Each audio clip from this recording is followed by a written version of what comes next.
Bayong gabi kanatong tanan mga pinalanggang mga kaigsuonan.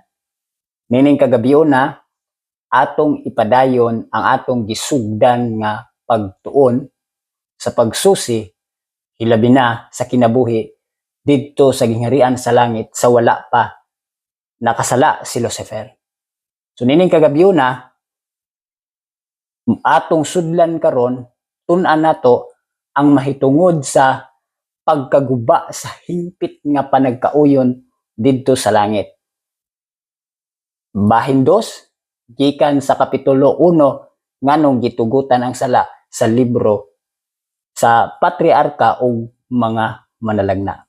Busa atong susihon unsa ang mga panghitabo didto sa gingharian sa langit sa diha nga wala pa nakasala si Lucifer.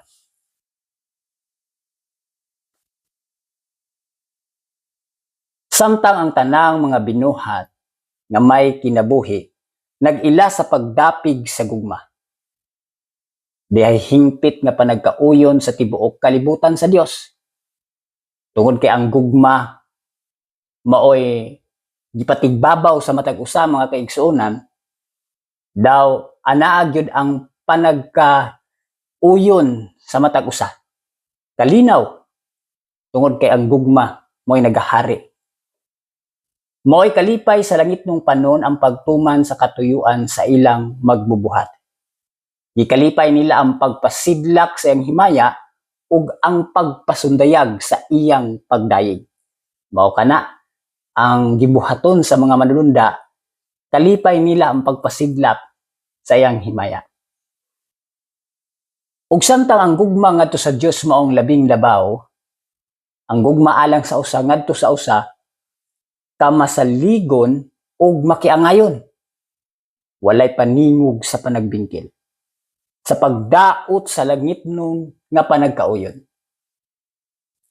Apan, miabot ang usa ka kausaban niini nga malipayon nga kahimtang. Miabot sa panahon nga walay katapusan.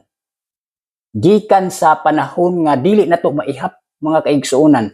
Sa wala pa ang kalibutan, niabot sa punto nga sa ilang malipayon nga pagpuyo dito sa gingharian sa langit, miabot jud ang kausaban mga kaigsuonan. Unsa kini? Dihay usa nga mituis sa kagawasan nga gitugyan sa Dios ngadto sa iyang mga binuhat. Sa kasaysayan, adunay usa nga mituis kinsa ka siya. Ang sala nagsugod diha kaniya. Kinsa sunod kang Kristo, mao ang labing gipasidunggan sa Dios. Bantayan nato ang pulo nga gigamit. Ang sala nagsugod kaniya kinsa sunod kang Kristo. Kung aduna may posisyon dito sa langit, kining usa nga nakahimo sa pagkausab dito sa kinabuhi sa langit nung gingharian, siya mao ang sunod kang Kristo kung sa posisyon dito sa langit. Ug mao siya ang kinatasan sa gahom ug sa himaya taliwala sa mga pumupuyo sa langit.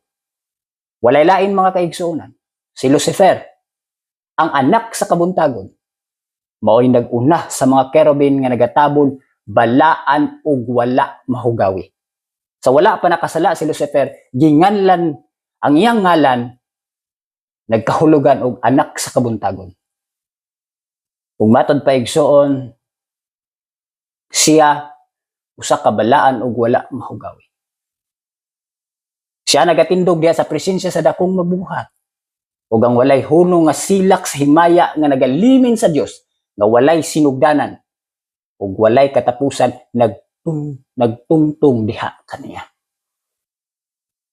Mao kini ang giingon sa Ginoong Jehova, ikaw nagapatik sa katibuukan, puno sa kinaadman, ug hingpit sa katahom. Ikaw didto sa Eden. Ang tanaman sa Dios, tanang mga mahal nga bato mo'y imong tabon. So ingana, kaperpekto si Lucifer pagkahimo sa Dios. Tanang matang sa klase sa bato nga mahalon, naa kaniya. Ug matod pa sa Ezekiel kapitulo 28 mga bersikulo 12 ngadto sa 15. Ikaw mao ang dinihog nga keruben nga nagatabon. Ikaw diha sa balaan nga bukid sa Dios. Ikaw nagasaka kanaog sa taliwala sa mga bato nga kalayo.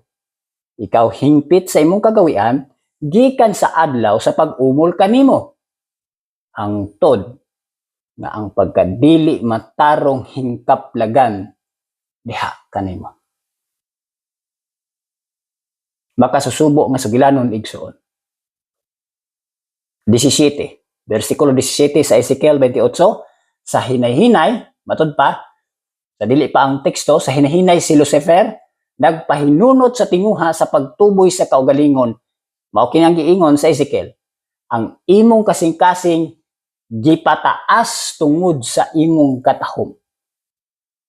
Tungod sa katahom ni Lucifer, tungod sa iyang pagkaperpekto, naay niturok nga pagkamay tas-on diha sulod sa iyang kasing-kasing. Matod pa sa mabasa igsoon, gidaot mo ang imong kinaadman tungod sa imong kasilaw. Nadaot igsoon. Makasusubo. Ug sumala sa Isaias kapitulo 14 mga bersikulo 13 ug 14 nagkanayon, ikaw miingon diha sa imong kasing-kasing, ituboy ko ang akong trono, iyang trono, ibabaw sa mga bituon sa Dios. Taas kaayong pangandoy.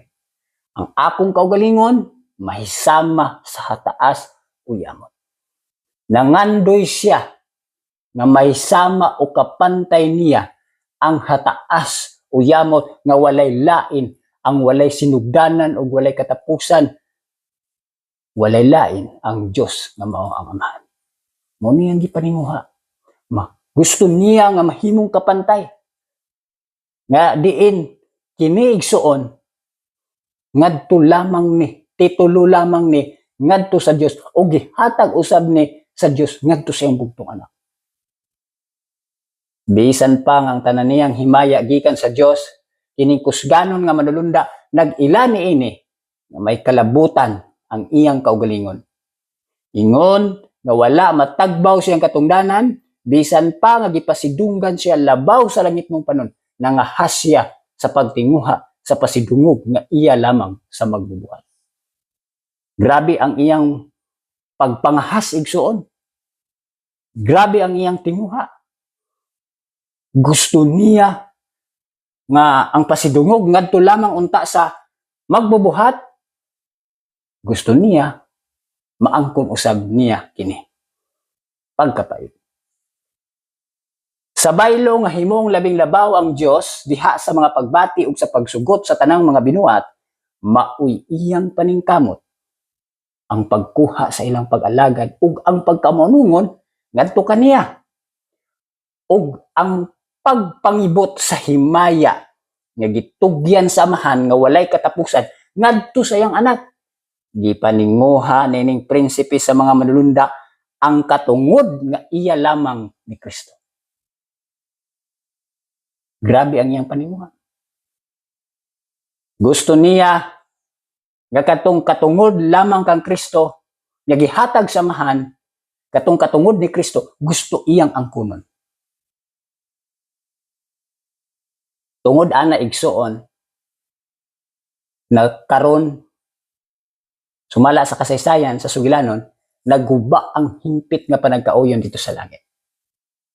Ang taras ni Lucifer sa pag-alagad sa iyang kaugalingon, inay sa iyang magbuhat, nakaaghat ug usa ka pagbati sa kabalaka sa diha na matikdan nila nga nag-ila ng himaya sa Dios kinahanglan mao ang labing labaw. Dito sa langit nung katiguman, nangamuyo ang mga manulunda ngadto kang Lucifer kadtong mga matinud-anon in taon sa Dios. Gipahayag mismo ang anak sa Dios. Gipahayag sa Dios. Gipahayag sa anak sa Dios diha sa iyang atubangan ang pagkahalangdon, ang pagkamaayo, ug ang hustisya sa magbubuhat, ug ang balaan ug walay pagkausab sa kinaiya sa iyang kasuguan. Ang Dios mismo mao nagtukod sa kahusay sa langit. Ug ang pagtipas gikan ini Si Lucifer maghatag og utang kadungganan siyang magbubuhat ug magdala og kalaglagan siyang kaugalingon. Mao gyud nay kapainan. Apan ang pasidaan nga gihatag diha sa dili matugkad nga gugma ug kaluoy, nakadahan lamang sa espiritu sa pagsukol. Gitambagan siya, gisultihan siya, gimaymayan siya. Apan sa diha gibuhat ni, gipasidan-an siya, matod pa igsuon, nakadahan lamang sa espiritu sa pagsukol. Gitugutan ni Lucifer ang iyang kasinag kang Kristo nga maoy nagpasulabi ug naghimo kaniya nga labaw pa ka matinguhaon.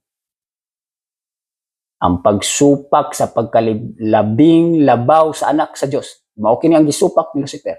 Nga sa ingon niini, magasukna sa kaalam ug sa gugma sa magbubuhat na himong katuyuan niining prinsipe sa mga manulunda tungod niini nga katuyuan, diriyot niya bawga ang mga kusog sa maong tigpaluyo.